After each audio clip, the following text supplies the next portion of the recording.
a city that has some of the strictest gun laws in the nation, a city that for decades and still is under Democratic control, a city that has an outrageous and even embarrassing murder rate as my first example. Why can't we round up these thugs, these drug dealers and gang members, and hold them accountable for their actions, or allow the good people in Chicago access to firearms to protect themselves?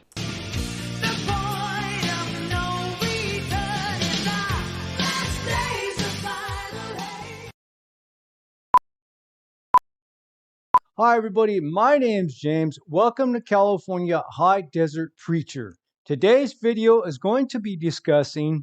Alright everybody, before we get started, don't forget to hit that like button, subscribe, and leave me a comment down below. That's like, share, and subscribe.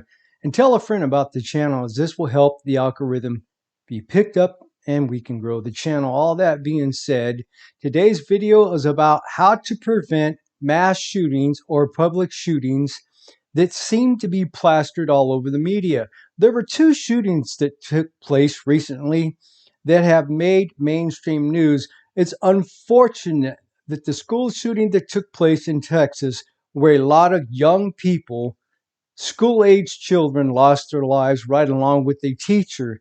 Now, I send my condolences out to the family members because I know what it's like to have lost a child. Recently, in the last couple of years, I lost my son, Nathan. Gonna go into that any further. All that being said, I can relate to your pain and I feel your pain. And God bless you. I'm praying for you. All that being said, trying to outlaw guns, which is written in the Second Amendment of the Constitution of the United States and in the Bill of Rights, and it is our God-given right to be able to defend ourselves, to own private property in this country. Mainstream media is being wielded like a tool by the World Health Organization, the United Nations, and the World Economic Forum to take away your guns. And in just a few minutes, I'm going to show you some very scary clips that'll prove my point. I bet none of you knew that both the World Health Organization and the World Economical Forum have their own private police force.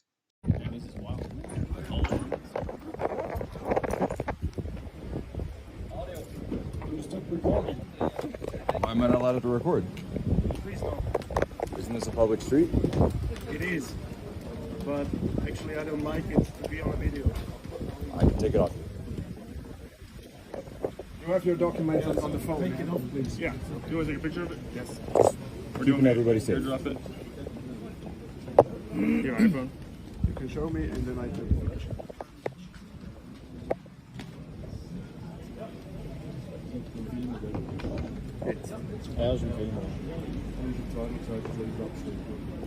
Can you put your hand away? I'm sorry? Can you put your phone away? Am I not allowed to film? No. Why not? Not during the police conference. Why is that? It's not allowed here. On the public street? Yes.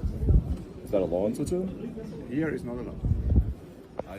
Please put it away. Not familiar with that law. Please put it away. It seems like you just don't want me to film. Sir, please put it away. Okay. AKA militarized mutants that are being paid to go out and terrorize people. I surmise, and this is just my opinion through circumstantial evidence, these organizations, once Joe Biden signs sovereignty over to the United States, will bring in their troops. They'll be coming from all over the world, and they'll be coming in to try and seize and take away guns away from law-abiding citizens who have registered firearms. Why do they want to do that? So the criminal element can grow even more powerful, and those who believed in the Holy Bible and believed following the letter of the law and were trying to exercise their God-given and Second Amendment rights to own a gun to be able to defend themselves, their property, and their family will lose their guns and become victims of the criminal element. Why do I say this? Well, I'm going to show you a meme. I want you to pay very close attention to this meme. This meme is from Chicago, where there is a lot, and I mean a lot, of gun violence every year. Inside of this meme, and I'll blow it up for you, you see a lot of information that give you half-truths. The part of the truths that they're leaving out are simply this. Chicago has had and continues to have the most gun control and laws passed than any other state in the United States of America. But yet they have the highest death by gun violence than any other state in the United States of America. Why is that? Because they believe in gun-free zones. I'd say a couple things. First of all, the notion that I or Hillary or Democrats or whoever you want to choose are hell-bent on taking away folks' guns is just not true. And I don't care how many times the NRA says it. Not only does God give us our right to defend ourselves and our family, not only does the Constitution and the Bill of Rights, but as a man and a woman's natural instinct to fight for survival. It's intuitive and it's inherent. But the United States government, aka Joe Biden and the Joe Biden administration, is doing everything they can to rob, rip, and steal and bring down the middle class even lower than what they already are, to take away any hope, any energy of being able to survive. Not only that, but they're hitting us now because of these public shootings with more gun control bills that will be passing into law very soon. And this is going to continue to escalate at an all-time high. But this first gun violence situation that took place was in California, where I live, at a church with a bunch of Vietnamese Christians were sitting down, having lunch together, and a man came in, a Chinese man, and shot some people there in that church. How come that story never took precedent in mainstream media like this mass shooting did at the school? I'm going to tell you why. Because that type of shooting is irrelevant.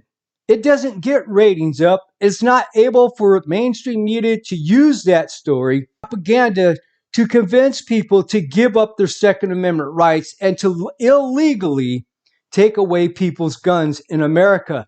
This is why the Second Amendment clearly states you should not infringe upon my rights. Another mass shooting in America over the weekend, this time at a church in California.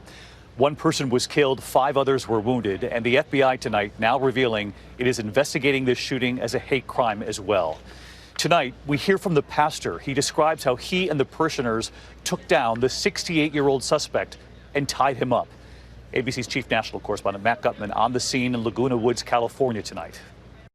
Tonight, police say 68-year-old David Chow walked into the Southern California church bearing 2 handguns and a political grudge. It is believed the suspect involved was upset about political tensions between China and Taiwan. Police say the suspect is an immigrant from China who drove 4 hours from Las Vegas to target this Taiwanese congregation. About 50 congregants had gathered for a luncheon for former pastor Billy Chang. Police say Chow, a licensed security guard, came in with a gun, even trying to trap them inside. Multiple locations had been chained shut and multiple entrances that we had been tampered with. He then opened fire, injuring 5. They ranged in age from 66 to 92. But the World Health Organization, the United Nations, and the World Economic Forum are doing just that. And they seem to want to make sure you have food shortages, energy shortages, and fuel shortages right along with taking away your ammunition and your rights to own a gun. And soon they'll be taking every piece of private property you have. Watch. 316 did not come